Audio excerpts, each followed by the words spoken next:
Sir? ನಾವು ready ಇದ್ದೀವಿ. ಇವತ್ತು ಜನಗಳೇ ಮುಂದಕ್ಕೆ ಎದ್ದಿರ್ತಕ್ಕಂಥದ್ದು. ಇವತ್ತಿಗೆ ಇವ್ರ ಭಯ ಏನು ಅಂತಂದ್ರೆ ಸಾರ್ವಜನಿಕರೇ ಮುಂದಾಳತ್ವ ವಹಿಸ್ಕೊಂಡಿದ್ದಾರೆ. ನಾವು ನಾಯಕರುಗಳು ಬೇಕಾಗಿಲ್ಲ. 2.5 ವರ್ಷದಲ್ಲಿ ದುರಾಡಳಿತ ಏನಿದೆ, ದುರಾಡಳಿತ ಸ್ಪಷ್ಟವಾಗಿ ನೋಡ್ತಾ ಇದ್ದಾರೆ. ನಾವೇ ಇವತ್ತು ಚುನಾವಣೆ ಡೇಟ್ ಯಾವತ್ತು ಬರುತ್ತೆ ಇದನ್ನ ಸೇರಿಸ್ಕೇಬಿಡಿ. ನಟರಾಜ್ ಗೌಡ್ರಿಗೆ ನಾನು ಹೇಳೋದು, ಮುಖ್ಯಮಂತ್ರಿ ಸಿದ್ದರಾಮಯ್ಯನವರು ಎಷ್ಟು ಬೇಜವಾಬ್ದಾರಿತನ ತೋರಿಸಿದ್ದಾರೆ LPG ಕ್ರೈಸಿಸ್ ವಿಚಾರದಲ್ಲಿ ಅಂತ ಹೇಳಿದ್ರೆ, ಪ್ರಧಾನಮಂತ್ರಿಗಳು ಕಳೆದ ವಾರ ದೇಶದ ಎಲ್ಲಾ ನಿಮಿಷ ಸರ್ ಸಭೆಯನ್ನ ಮಾಡಿದಾಗ ಪಶ್ಚಿಮ ಬಂಗಾಳದ ಮುಖ್ಯಮಂತ್ರಿಗಳು ಭಾಗಿಯಾಗಿದ್ರು, ಅದರಲ್ಲಿ ತಮಿಳುನಾಡು ಅವರು ಭಾಗಿಯಾಗಿದ್ರು. ಆದ್ರೆ ಈ ವ್ಯಕ್ತಿ ಸಿದ್ದರಾಮಯ್ಯನವರು ಭಾಗಿಯಾಗಿಲ್ಲ ಅದರಲ್ಲಿ. ಅಲ್ಲಿ ತೋರಿಸಿದ್ ನಿಮ್ಗೆ ಎಂತ ಬೇಜವಾಬ್ದಾರಿ ಸರ್ಕಾರ ಇದು ಅಂತ ಹೇಳ್ಬಿಟ್ಟು. ಪಾಲಿಟಿಕ್ಸ್ ಗಿಂತ ಜಾಸ್ತಿ ಬಿಸಿಲಲ್ಲಿ ಕಳೆದ 3 ದಿನದಿಂದ ನಿಂತಿರುವ ಆಟೋ ಚಾಲಕರು, ಬಂದಾಗ್ತಾ ಇರುವ ಹೋಟೆಲ್ ಉದ್ಯಮ. ಸರ್, ಇವತ್ತು ಆಟೋ ಚಾಲಕರೊಬ್ಬರು ನೇರವಾಗಿ ಪ್ರಶ್ನೆ ಕೇಳಿದ್ದಾರೆ. ಬೆಳಗಿನಿಂದ ನಾವು ಅದನ್ನ ಪ್ರಸಾರ ಕೂಡ ಮಾಡಿದೀವಿ. ಸಾರಿಗೆ ಸಚಿವರು ಅಂತ ಹೇಳಿ ರಾಜ್ಯದಲ್ಲಿ ಒಬ್ರು ಇದ್ದಾರೆ. ನಾವು ಈ ಲಿಸ್ಟ್ ನೋಡಿದ್ರೆ ಎಲೆಕ್ಷನ್ ಕ್ಯಾಂಪೇನ್ ಲಿಸ್ಟ್ ಅಲ್ಲಿ ಅವ್ರ ಜವಾಬ್ದಾರಿ ಏನಿಲ್ಲ. But still where is he sir? Where is he? Auto ಚಾಲಕರ ಸಮಸ್ಯೆಗೆ ಉತ್ತರ ಕೊಡಬೇಕಾಗಿದ್ದ ಸಾರಿಗೆ ಸಚಿವರು ಎಲ್ಲಿದ್ದಾರೆ? ನಿಮ್ಗೆ ಸರ್ ನಟರಾಜ್ ಗೌಡ್ರೆ, ನಿಮ್ಗೆ ಪ್ರಶ್ನೆ, ಎಲ್ಲಿದ್ದಾರೆ ಸಾರಿಗೆ ಸಚಿವರು? ಈಗ ನಿಮ್ಮ ಪ್ರಶ್ನೆ ಇದೆ, ಪ್ರಶ್ನೆ ಇದೆ, ಬಿಜೆಪಿ ಮೋಹನ್ ವಿಶ್ವ ಪ್ರಶ್ನೆ ಇದೆ, ನೀವು ಮಾತಾಡ್ತೀವಿ. ಮುಖ್ಯಮಂತ್ರಿಗಳಿಗೆ ಮೀಟಿಂಗ್ ಹೋಗಿಲ್ಲ. ಇಡೀ ದೇಶದಲ್ಲಿ ಪ್ರಾಥಮಿಕವಾಗಿ ಕೇಂದ್ರ ಸರ್ಕಾರಕ್ಕೆ ಪತ್ರ ಬರೆದು ಮಾಹಿತಿಯನ್ನ ಕೇಳಿದ್ದು ಮತ್ತೆ ನಿರಂತರವಾಗಿ ಸಪ್ಲೈ ಮಾಡಿ ಹೇಳಿದ್ದು ಮಾನ್ಯ ಮುಖ್ಯಮಂತ್ರಿ ಸಿದ್ದರಾಮಯ್ಯನವರು. ವಾಸ್ತವಾಂಶ ಗೊತ್ತಾಗಬೇಕಲ್ಲ ಕೇಂದ್ರ ಸರ್ಕಾರಕ್ಕೆ ಏನ್ ನಡೀತಾ ಇದೆ ಅಂತಕ್ಕಂಥ ಅದನ್ನು ನೀವು ತಿಳಿಸಬೇಕು. ನಮ್ಮ ರಾಜ್ಯ ಸರ್ಕಾರದಲ್ಲಿ ಮಾತಾಡ್ಬಿಟ್ರೆ ನನಗೆ ಮಾತಾಡಕ್ ಬಿಟ್ರೆ ನಮ್ಮ ಸಂಸದರು ಮಾತ್ರ ಹೋಗಿ ಪ್ರಧಾನಮಂತ್ರಿಗಳನ್ನ ಪತ್ರ ಬರೀಬೇಕು. ಇಡೀ ದೇಶದಲ್ಲಿ ಈಗ ವಿಷಯ ನಾನು ಮಾತಾಡಕಲ್ಲ ನನಗೆ. ಇಡೀ ದೇಶದಲ್ಲಿ ಕೇಂದ್ರ ಸರ್ಕಾರ ಮಲಗಿ ನಿದ್ದೆ ಮಾಡ್ತಿರ್ಬೇಕಾದ್ರೆ ನರೇಂದ್ರ ಮೋದಿ ಅವರು ನಾಪತ್ತೆ ಆಗಿರ್ಬೇಕಾದ್ರೆ, ನಿಷ್ಕ್ರಿಯ ಆಗಿರ್ಬೇಕಾದ್ರೆ ಎಚ್ಚೆತ್ಕೊಂಡು ಕರ್ನಾಟಕ ಸರ್ಕಾರ ಪ್ರಥಮ ಬಾರಿಗೆ ಕೇಂದ್ರ ಸರ್ಕಾರಕ್ಕೆ ಆಗ್ರಹ ಮಾಡಿದ್ದು, ಖಾತೆ ಸಚಿವರಿಗೆ ಆಗ್ರಹ ಮಾಡಿದ್ದು, ಈ ತರ ಇಶ್ಯೂ ಆಗ್ತಾ ಇದೆ, ನಮ್ಗೆ ನಿರಂತರವಾಗಿ ಕೊಡಿ ಅಂತ. ಮಾರ್ಚ್ 6ನೇ ತಾರೀಕಿಂದ ರಾಹುಲ್ ಅವರು ದಿನ 15 ನಿರಂತರವಾಗಿ ಕೇಂದ್ರ ಸರ್ಕಾರಕ್ಕೆ ಎಚ್ಚರಿಕೆ ಕೊಟ್ಟರು. ಈ ರೀತಿ ಇಶ್ಯೂಸ್ ಆಗ್ತಾ ಇದೆ, ನೀವು ಮುಂಜಾಗ್ರತೆ ಏನ್ ತಗೊಂಡಿದ್ದೀರಾ ಅದನ್ನ ವೈಡನ್ ಮಾಡಿ ಕೆಲಸ ಮಾಡಿ ತೊಂದರೆ ಆಗ್ತದೆ ಅಂತ ಹೇಳಿದ್ರು ಕೂಡ ಮಾರ್ಚ್ 25 ನಂತರ ಇವರು ಮೀಟಿಂಗ್ ಕರೀತಾರೆ. ಅಟ್ಲಿಗೆ ರಾಹುಲ್ ಗಾಂಧಿ ಅವರು 15 ಬಾರಿ ಪ್ರತಿದಿನ ಹೇಳಿರ್ತಕ್ಕಂಥ ಮಾಹಿತಿಯನ್ನ ಅವ್ರ ಮೀಟಿಂಗ್ ಅಲ್ಲಿ ನಾಮಕಾವಸ್ಥೆಯ ನಾಟಕದ ಮೀಟಿಂಗ್ ಅನ್ನ ಮಾಡಿದ್ರು.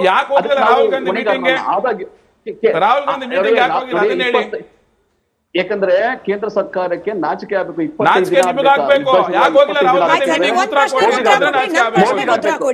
ದಿನ ಪ್ರಶ್ನೆಗೆ ಉತ್ತರ ಕೊಡಿ. ಸಾರಿಗೆ ಸಚಿವರು ಎಲ್ಲಿದ್ದಾರೆ? ಸಾರಿಗೆ ಸಚಿವರು ಎಲ್ಲಿದ್ದಾರೆ? ನಟರಾಜ್ ಗೌಡ್ರೆ, ಸಾರಿಗೆ ಸಚಿವರು ಎಲ್ಲಿದ್ದಾರೆ? 3 ಸತಿ ಕೇಳಿದೀನಿ ಪ್ರಶ್ನೆ. ಕೇಳಿಸ್ಕೊಳ್ಳಿ, ನಾನು ಮತ್ತೆ ಹೇಳ್ತೀನಿ. ಸಾರಿಗೆ ವ್ಯವಸ್ಥೆಗೆ ನಾನು ಮುಂಚೆನೇ ಹೇಳಿದೆ ನನ್ನ ಇನಿಷಿಯಲ್ ಕಮೆಂಟ್ಸ್ ಅಲ್ಲಿ, ಸಾರಿಗೆಗೆ ಕೇಂದ್ರ ಸರ್ಕಾರ ಆದ್ಯತೆಯನ್ನ ಕೊಟ್ಟಿಲ್ಲ. ಕೇಂದ್ರ ಸರ್ಕಾರ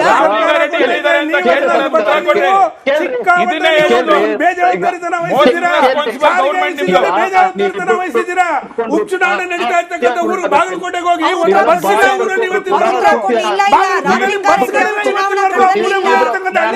ಚುನಾವಣಾ ಕಣದಲ್ಲಿ ಅಧಿಕೃತವಾಗಿ ಕಾಂಗ್ರೆಸ್ನ ಪಟ್ಟಿಯಲ್ಲಂತೂ ಇಲ್ಲ. ನಿಮ್ಮ ಮಂತ್ರಿಗಳ ಲೈವಲ್ ಬರಕ್ಕೆ ನಾನು ಕೇಳ್ತೀನಿ. ಬಾಗಲಕೋಟೆಯಲ್ಲಿ ಇವತ್ತವರೆಗೂ ಕೂಡ ಮೂಲಲ್ಲಿರ್ತಕ್ಕಂಥ ಹಳ್ಳಿಗಳಲ್ಲಿ ಬಸ್ಗಳಿಲ್ಲ.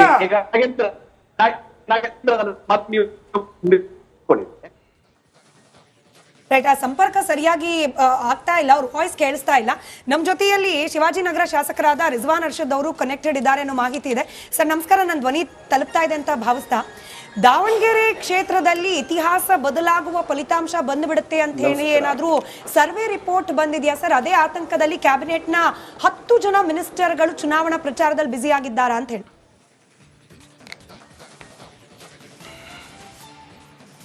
ಏನ್ ನನಗೆ ಗೊತ್ತಿಲ್ಲಪ್ಪ, ನಿಮ್ಗೆ ಅಲ್ಲಿಂದ ಏನ್ ಮಾಹಿತಿ ಬರುತ್ತೆ ಅಂತ. ಯಾವುದೇ ಉಪಚುನಾವಣೆ ಆಗ್ಲಿ, ಇತಿಹಾಸದಲ್ಲೇ ಯಾವುದೇ ಸರ್ಕಾರ ಇರಲಿ, ಯಾವುದೇ ಪಕ್ಷ ಇರಲಿ, ಉಪಚುನಾವಣೆ ಆದ ಸಂದರ್ಭದಲ್ಲಿ ಎಲ್ಲ ಪಕ್ಷದ ನಾಯಕರು ಅಲ್ಲಿ ಉಸ್ತುವಾರಿ ತಗೊಂಡು ಕೆಲಸ ಮಾಡ್ತಾರೆ. ಸೊ ನಮ್ಮ ಪಕ್ಷದ ನಾಯಕರು ಯಾರು ಮಿನಿಸ್ಟರ್ಸ್ ಇದ್ದಾರೆ, ಶಾಸಕರಿದ್ದಾರೆ, ಅವರು ಬಂದಿದ್ದಾರೆ. ಬಿಜೆಪಿಯ ಪಕ್ಷದ ಎಲ್ಲ ಹಿರಿಯ ನಾಯಕರು ಕೂಡ ಅವ್ರ ಪಕ್ಷದ ಪರವಾಗಿ ಕೆಲಸ ಮಾಡ್ತಾ ಇದ್ದಾರೆ. ಅದು ರಿಪೋರ್ಟ್ ಬರಬೇಕು ಅಂತ ಏನಿದೆ. ಉಪಚುನಾವಣೆ ಅಂದ್ರೆ ನಾನು ಉಪಚುನಾವಣೆಯನ್ನು ಸ್ಪರ್ಧೆ ಮಾಡಿ ಗೆದ್ದಿದ್ದೇನೆ ಹಿಂದೆ. ಆ ಸಂದರ್ಭದಲ್ಲಿ ನನ್ನ ಪಕ್ಷದ ಎಲ್ಲ ನಾಯಕರು ನನ್ನ ಸಹಾಯಕ್ಕೆ ಬಂದಿದ್ರು. ಸೊ ಇದು ಗೊತ್ತಿಲ್ಲ ನಿಮ್ಗೆ ಎಲ್ಲಿಂದ ಈ ಮಾಹಿತಿ ಬಂದಿದೆ. ಅಲ್ಲ ಅಂದ್ರೆ 10 ಜನ ಮಿನಿಸ್ಟರ್ಗಳು, ಅದರ ಜೊತೆಯಲ್ಲಿ chief minister, deputy chief minister ಎಲ್ಲರೂ ಕೂಡ ಹೋಗಿ, ಅದರಲ್ಲೂ ಕೂಡ ಇದು ನಿಮ್ಮ ಪಕ್ಷದ ಕೈಯಲ್ಲೇ ಅಧಿಕಾರ ಇದೆ, ಗ್ಯಾರಂಟಿ ಬಲ ಇದೆ ಅಂತ ಹೇಳ್ತಿದ್ದೀರಿ, ಅಭಿವೃದ್ಧಿ ನಾವು ಮಾಡಿದ್ದೀವಿ ಅಂತ ಹೇಳ್ತಿದ್ದೀರಿ. ವಿಶ್ವಾಸ ಇದ್ದಿದ್ರೆ ಇಷ್ಟರ ಮಟ್ಟಿಗೆ ಪ್ರಚಾರದ ಅನಿವಾರ್ಯತೆ ಇತ್ತ ಅನ್ನೋದು ಬೇಸಿಕ್ ಪ್ರಶ್ನೆ ಸರ್. ಇಲ್ಲ, ಬೇಸಿಕ್ ಪ್ರಶ್ನೆ ಏನಂದ್ರೆ ಒಂದು ಚುನಾವಣೆ ಅಂದ್ರೆ ಪ್ರತಿ ಚುನಾವಣೆ ಕಾಂಪಿಟೇಟಿವ್ ಆಗಿ ತಗೋತೀವಿ. ಬೇಸಿಕ್ ಪ್ರಶ್ನೆ ಏನಂದ್ರೆ ಒಂದು ಉಪಚುನಾವಣೆ ಅಂದ್ರೆ ಇಡೀ ಯಾವುದೇ ಪಕ್ಷ ಇರಲಿ ಅವ್ರ ಪಕ್ಷದ ಎಲ್ಲಾ ನಾಯಕರು ಕಾರ್ಯಕರ್ತರು ಆ ಚುನಾವಣೆ ಮಾಡ್ತಾರೆ. ಅದು ಬೇಸಿಕ್ ಪ್ರಶ್ನೆ. ಬೇಸಿಕ್ ಪ್ರಶ್ನೆನೇ ತಪ್ಪು ಅಂತ ನನಗೆ ಅನಿಸ್ತಾ ಇದೆ. ರಾಜಕಾರಣದಲ್ಲಿ ಇದೇ ಒಂದು ಬೇಸಿಕ್. ಆ ಬೇಸಿಕ್ ನೀವು ಪ್ರಶ್ನೆ ಮಾಡಿದಾಗ ಚುನಾವಣೆ ಸಂದರ್ಭದಲ್ಲಿ ಎಲ್ಲಾ ಪಕ್ಷದ ನಾಯಕರು ಪ್ರಿಯಾರಿಟಿ ಸರ್. ಈಗ ಜನರ ಸಮಸ್ಯೆಗಳ ಬಗ್ಗೆ ನಾವೊಂದು ಪಟ್ಟಿ ಮಾಡಿದ್ರೆ ಒಂದ್ ಕಡೆ ಆಟೋ ಚಾಲಕರು ಇವತ್ತು ಬೀದಿಲಿ ನಿಂತ್ಕೊಂಡು ಗ್ಯಾಸ್ ಸಿಕ್ಕಿಲ್ಲ ಅಂತ ಹೇಳ್ತಿದ್ದಾರೆ, ಸಾರಿಗೆ ಸಚಿವರು ಅದನ್ನ ಅಡ್ರೆಸ್ ಮಾಡ್ತಾ ಇಲ್ಲ. ಮುನಿಯಪ್ಪ ಅವ್ರು ಬಹಿರಂಗವಾಗಿ ಹೇಳ್ಬಿಟ್ಟಿದ್ದಾರೆ ಚುನಾವಣೆಯಲ್ಲಿ ಬಿಸಿ ಇದ್ದೆ, ಹಂಗಾಗಿ ಮೀಟಿಂಗ್ ಮಾಡ್ಲಿಕ್ಕೆ ಆಗ್ಲಿಲ್ಲ ಅಂತ ಹೇಳಿ. ಮತ್ತೊಂದ್ ಕಡೆ ಇವತ್ತು ಬೆಳಗಾವಿದ ಒಂದು ಸ್ಟೋರಿ ಪ್ರಸಾರ ಮಾಡಿದ್ವಿ ಸರ್. ಹಕ್ಕಿ ಪಿಕ್ಕಿ ಜನಾಂಗದವರು ಮನೆ ಇಲ್ದಲೆ ರಸ್ತೆಯಲ್ಲಿ, ಲಿಟ್ರಲಿ ರಸ್ತೆಯಲ್ಲಿ ಗರ್ಭಿಣಿಯರಿದ್ದಾರೆ, ವಯೋವೃದ್ಧರಿದ್ದಾರೆ. ಬೆಳಗಾವಿ ಅಂತ ಜಿಲ್ಲೆಯ ದೊಡ್ಡ ಘಟಾನುಘಟಿ ನಾಯಕರು Satish Jarkiholi, Lakshmi Hebbalkar, everybody is busy in election. ಮಾಡಬಾರ್ದು ಅನ್ನೋದಲ್ಲ ಸರ್, ಪ್ರಿಯಾರಿಟಿ ಇಲ್ಲಿ ಮ್ಯಾಟರ್ ಆಗೋದಿಲ್ವಾ ಜನರ ಸಮಸ್ಯೆಯನ್ನು ಅಡ್ರೆಸ್ ಮಾಡೋದು? ಈಗ ಒಂದ್ ನಿಮಿಷ ಕೇಳಿ ಇಲ್ಲಿ ಬಹಳ ಉತ್ಸಾಹದಲ್ಲಿ ಇದ್ದೀರಿ ತಾವು. ಕೇಳಿ, ಮೋದಿ ಸರ್ಕಾರದಿಂದ ಗ್ಯಾಸ್ ಬರ್ದೇ ಇದ್ರೆ ಮುನಿಯಪ್ಪ ಅವ್ರು ಇಲ್ಲಿ ಕೂತ್ಕೊಂಡು ಮೀಟಿಂಗ್ ಮಾಡಿದ್ರೆ ಎಲ್ಲ ಸರಿ ಆಗೋಗುತ್ತಾ? ಮೋದಿ ಸರ್ಕಾರಕ್ಕೆ ನೀವು ಪ್ರಶ್ನೆ ಮಾಡಿದ್ದೀರಾ? ನಿಮ್ಮ ತಪ್ಪು ಫಾರಿನ್ ಪಾಲಿಸಿಯಿಂದ ಇವತ್ತು ಗ್ಯಾಸ್ ಬರೋದು ಇಂಡಿಯಾಗೆ ಎಷ್ಟು ಸಮಸ್ಯೆ ಆಗಿದೆ, ಪೆಟ್ರೋಲಿಯಂ ಪ್ರಾಡಕ್ಟ್ಸ್ ಬರೋದು ಎಷ್ಟು ಸಮಸ್ಯೆ ಆಗಿದೆ.